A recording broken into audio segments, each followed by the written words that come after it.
Good morning, ladies and gentlemen. Welcome to the forum. Welcome to Hong Kong, and actually welcome home, because we consider you our citizens abroad. So coming back to Hong Kong is like homecoming. So whilst in Hong Kong, make yourself at home. Apart from the program we organize for you, if there's anything else, any other assistance you want, please let my colleagues know. Activities during the day, you can ask me. Activities after 7 o'clock, ask Fred Lam. I hope that whilst you're here, you talk business, you network, you renew friendship with old friends, make new friends. In general, I hope that this forum will be beneficial to you, not only in the personal basis, but also on a business basis, because Hong Kong is 99% business. Now, as George said, I've been doing this job for the past 6 years. Actually, looking back, the Hong Kong government has been very good to me. 25 years ago, I was doing Fred's job as executive director. I was enjoying it so much that they asked me, would you like to do it a second time? This time as chairman, but with no pay. I said, why not? So here I am. And again, in Hong Kong, as you know, there's this rule of 6 years limitation for any public office. So I have passed my use by date. But they say, since you have not done much in the 6 years, why don't you try harder in the next 12 months? So here I am with the pleasure of seeing all of you again this time. Now, if we look back at the history of the council, it started in the 60s. So we are more than 45 years old. When Hong Kong was a manufacturing center, when Hong Kong was mainly exporting to the rest of the world, and TDC was set up as an export agency. And at the time, it started with a very humble beginning. I remember we only have a small office in the Great Eagle Center next door. And we don't really have any major venues to do displays or exhibits or trade shows. So when buyers come to Hong Kong, the TDC would organize product displays in the office or rent hotel lobbies or hotel rooms to do product displays for our customers. And of course, overseas, we still had difficulties in getting into most of the major international trade shows. So what we did was, rather illegally, perhaps, we put up tents in the open grounds of these trade shows and put our products there. Or we rent open-sided trucks to go across the African continent to look for buyers. So that's how we started. Fast forward 20 years, in the 80s, the TDC was already quite an established organization with offices in America, Europe, all the major continents. And in the 80s, we pioneered a transformation of Hong Kong from manufacturing center to re-export center, as most of the factories in Hong Kong moved northwards to the Pearl River Delta to look for cheaper land, labor, and raw materials. So Hong Kong has transformed itself, and TDC actually play a major role in steering companies, factories to the north by receiving Chinese provincial authorities to promote the industrial parks, to promote the industrial bases, to attract Hong Kong factories to move north. So that's in the 80s. In the 90s and the beginning of the 21st century, Hong Kong saw another transformation, and that is from re-export center to service center. As service industries like finance, banking, tourism, retail, design, entertainment, the professional services took over the economy and accounted for, today, 95% of our GDP.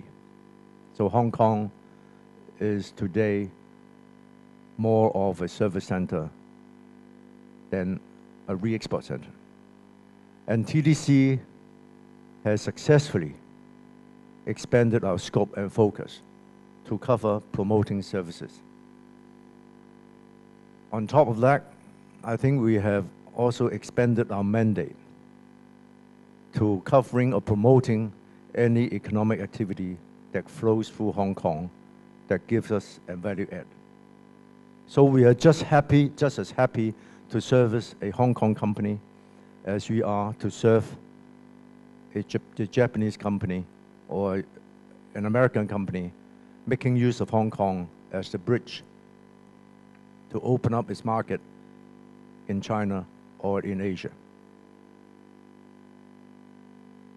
As you know, over the past 2 years, we have mounted a number of major campaigns first in London and then New York and in Tokyo, entitled Think Asia, Think Hong Kong. As the name suggests, it means that if companies, either in Europe or America or Japan, want to open up or make connections in the Asian market, including mainland China, the most effective way to do that is to come through Hong Kong. And these campaigns, these seminars, these promotions have proved to be very, very successful. Many foreign companies in these destinations have started thinking about the Asia connection through Hong Kong, utilizing Hong Kong's service sector that includes our banking service, our lawyers, our accountants. So Hong Kong has become a major connector with Asia for the rest of the world. And more than that, I think TDC has also found a very meaningful new role, namely to bring Chinese companies out to the rest of the world in what they call a going out process. Chinese companies that have become strong and robust in the past 20 years are now looking for overseas expansion, either to promote their products, to list in Hong Kong or overseas markets, or to do M&A, merger and acquisition activities, investing or buying into assets in overseas markets. Now, this is very important for some of you who are interested in attracting Chinese money into your respective markets. Hong Kong has become the major conduit of outflow of funds from China, accounting for 65% of all outward investment from China last year, 2013. And I think this trend is likely to continue in the next decade, as you read almost daily how Chinese companies have become successful investors in various parts of the world, whether it's real estate in North America, public utilities in the UK, natural resources in Australia, South America, Africa, and so on. And I'm sure in both directions, our members of the Hong Kong Association can play a major role because you are familiar with both sides, you're familiar with the markets in your home countries, and you're also well tuned into the markets in Asia through the TDC, through our offices in China and in Asia. So if I could just say these words as openers, and I will be happy to answer questions and hear your comments. Thank you, George. Thank you, Jack. So thank you, Jack, for these comments, which As usual, very interesting. So do not hesitate to ask questions. I will start the first one, which follows a little bit to what you were saying. Hong Kong, you described that very well, evolved dramatically from a manufacturing base into a global financial center and service economy. The Made in Hong Kong label has been replaced by financed in Hong Kong, designed in Hong Kong, conceptualized in Hong Kong, and made by Hong Kong. In your view, what is next?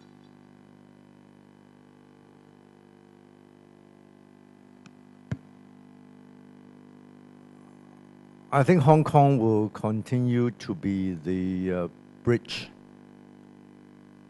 between Asia.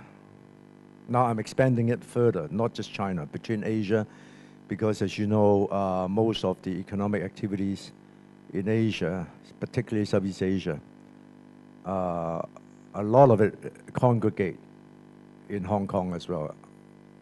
Many of the major business people, businessmen, also make their home in Hong Kong. So I would say Hong Kong would be the bridge between Asia and the rest of the world. It's well situated in a very, very central position in Asia. It has the most effective transport hub, considering the airlines and everything else. So it's the bridge between Asia and the rest of the world, but also it is the funnel between North Asia and South Asia. Now, don't forget, Southeast Asia, including India, is a major, major market of 1.9 billion people, consumers. And the middle class is growing very fast, particularly in countries like Malaysia, Indonesia. So I would encourage you to also look at Southeast Asia apart from the very, very promising aspects in mainland China. So that's one. Second, I guess Hong Kong would continue to serve these markets as the service center. I don't think there's any chance of our going back to manufacturing because the factors of production here have gone up so much in cost that it would not be economical for Hong Kong investors to go back into manufacturing. So we'll always find manufacturing bases elsewhere. Hong Kong companies are now moving some of the manufacturing to Southeast Asia like Vietnam and Laos and Cambodia. But service, I think, will be also for the future our main focus.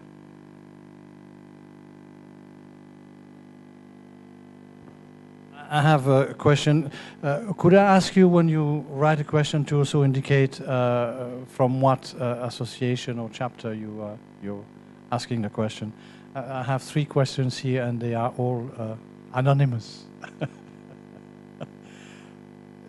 So the question is, would Jack elaborate upon the role of this council on the economic relationship between the mainland and Hong Kong? Actually, I just received this commission only a month ago, and I'm still thinking endlessly about what we are going to do. Cost me many sleepless nights. Basically, I think the mandate is to see how Hong Kong can further develop its role in the economic relations with China. And fundamentally, we have decided that we would approach it in 3 different ways. One is in trade and investment. How can Hong Kong companies contribute or benefit from the constantly evolving economic situation in China, particularly with regard to the setting up of different economic zones, such as the zones in Guangdong, Qinghai, Hengqin, and Nansha. You probably heard about these special economic zones. but also the very special Shanghai trade-free zone. How does Hong Kong fit in? There are rumors or there are worries that these zones will overtake Hong Kong and therefore marginalize Hong Kong. But in my view, any further opening up, any further liberalization in China could only benefit Hong Kong because we always find an additional role to play. But how and what role we have to identify. So that's the first one. The second function that we have decided that this new commission would embark on is to do with the professional services. As you know, doctors, lawyers, accountants, architects, designers, many of them still cannot operate freely in the China market because there's a lack of mutual recognition or professional qualifications. Although many of them have been guaranteed recognition in the CEPA agreement. You all heard about CEPA, right? This economic agreement between Hong Kong and China. As we say, the big door is open, but the small door is still closed. So we still have to find a way to let these professionals gain mutual recognition in both places. So that's the second function. The third function will be very interesting for all of you. It's to do with youth, young people. How do we, I won't use the word educate, how do we orientate Hong Kong's young people towards the economic opportunities in China? How do we open their eyes to the various openings, not just in Guangdong, but in far-flung provinces across China? Because there's plenty of opportunities and plenty of success stories of startups, of entrepreneurships by Hong Kong people in various parts of China. But that particular message is not as widespread as we would like. And as you probably sense, there is, in recent months or recent years, some resentment, particularly amongst young people, towards Chinese tourists, for instance, towards Chinese immigrants. So I think this would also help to harmonize both sides, to make sure that culturally we're one and the same. So I think we have to do a lot of work with the young people in China as well. So basically, I think these are the three-pronged approaches that we are thinking about in tackling this problem. Thank you very much. I think it was quite interesting to hear your comment about those new zones. I think quite a few people are concerned or worried about what is Shanghai new trade zone and also the Qianhai. But I think your positive comments, I think, are very, very encouraging. So maybe last two questions. So one would be, again, I don't know from where it comes, but you mentioned that Hong Kong is the chief knowledge officer of China. Would you tell us more about that? Well, that phrase is not coined by me. It's coined by a higher authority, the chief executive. Even better. Because I'm only the CEO. I'm only the chief entertainment officer. I think by that he means that Hong Kong has many core values, such as the rule of law, low taxation, freedom of enterprise. But perhaps one of the most important core value is freedom of information, particularly in Asia. This is very valuable, and this is very, very helpful and very useful for business, that any information flows through freely in Hong Kong. You can get information from all parts of the world, and you can pass information to the rest of the world without any hindrance, without any barrier. Of course, we don't eavesdrop, or we don't listen to people's mobile phones. But apart from that, information flows freely. Publications can enjoy total freedom in Hong Kong.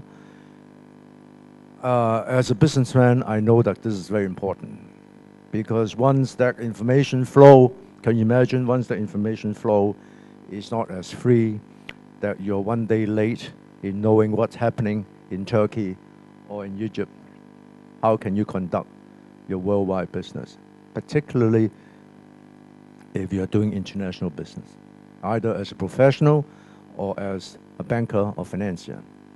So those of us, all of us here, are enjoying freedom, and we don't realize it until we lose it.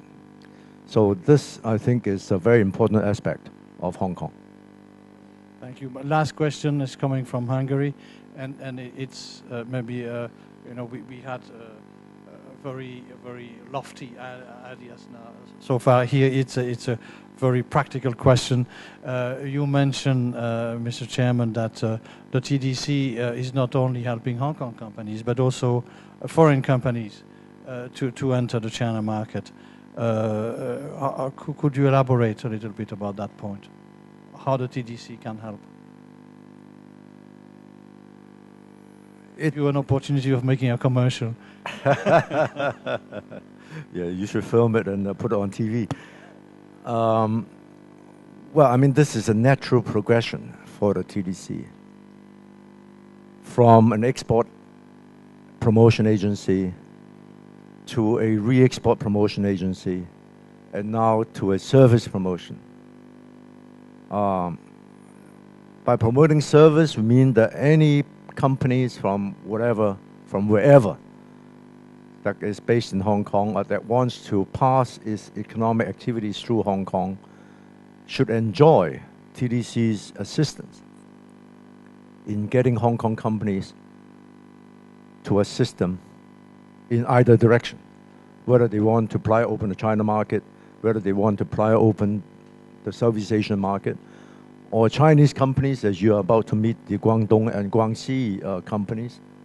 Well, they are coming out to Hong Kong, to list in Hong Kong, to establish an office in Hong Kong, or to go to America, Europe, Southeast Asia, to do whatever they want to do, to expand their business scope, either in terms of promoting their products or service, or in terms of acquiring foreign assets, whether it is property or stocks and shares in foreign companies.